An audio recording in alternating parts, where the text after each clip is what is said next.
I know it's not unusual for a lot of carp anglers to have a play about in the margins with the float rod while they're waiting for their carp rods to spring into action, but I'm the other way round. I'll pull out a carp rod and have a little wander about while I'm waiting for my float rods to spring into action. And this is a venue that I started perch fishing, or was trying for perch fishing, and it was rather slow, but there was a steady breeze pushing up into the bay at the end, and I'd noticed that there was more than a few carp milling about in there, taking bits off the surface.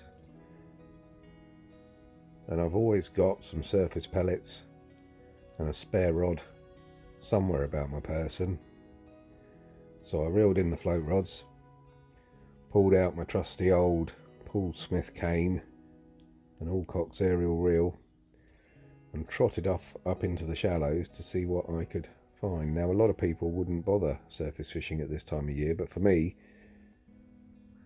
it's one of the times I like the best. The leaf cover certainly gives the carp confidence, and although they're not super enthusiastic with feeding, the fact that they feel safer means that with a bit of patience you can target them and potentially pick out some better fish. And just by watching and waiting, I soon managed to line my bait up with a nice looking common.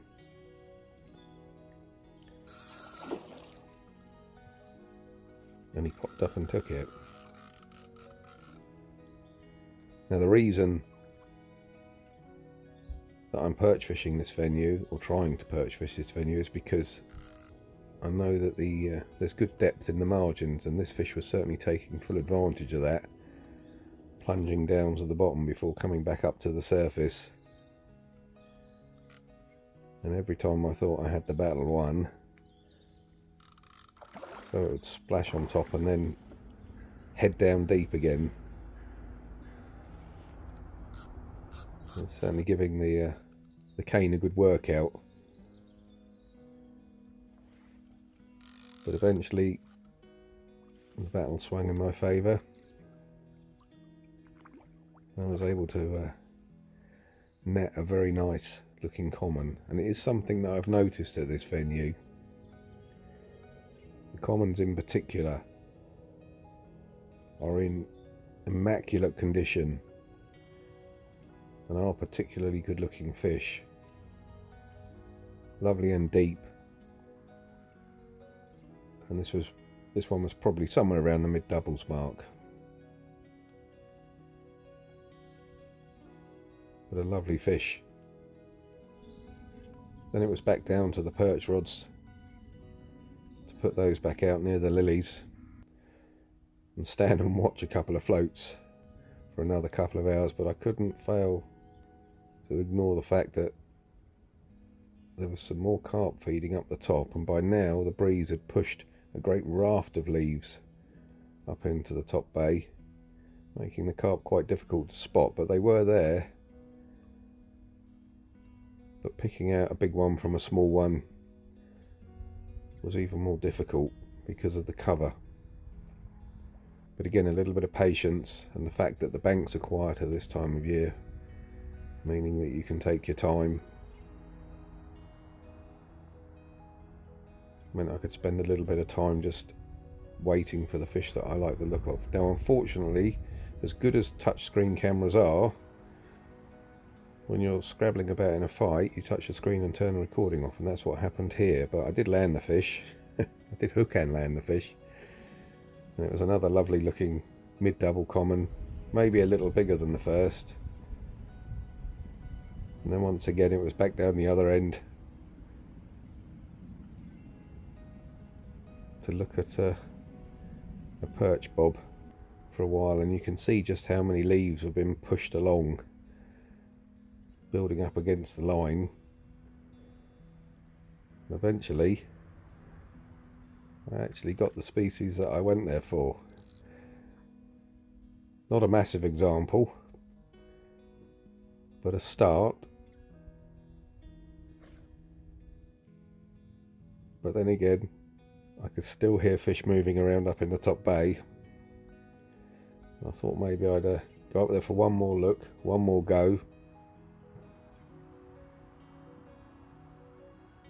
And in amongst the commons I saw a couple of mirrors, both quite distinctive.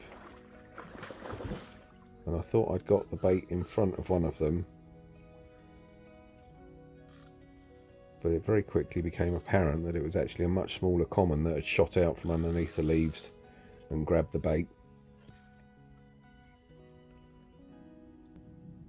Still gave a very, very good account of itself, but whereas the first two fish had plugged and plodded against the bottom, this one zipped from left to right, which is normally a good indication that it's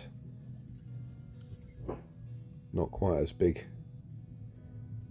but it was still putting a fair bend in the rod.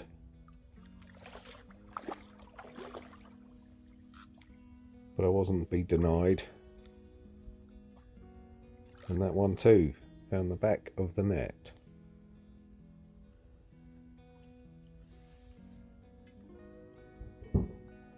So as perch sessions go, it had turned into rather a good day's carp fishing.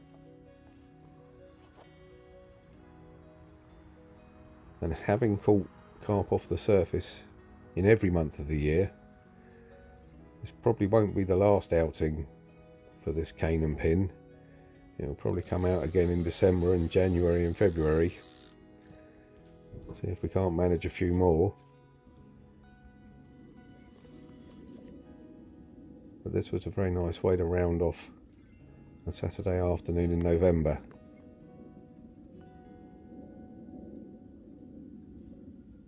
And then just on dusk it was back to the perch fishing. But maybe that's a story for another time.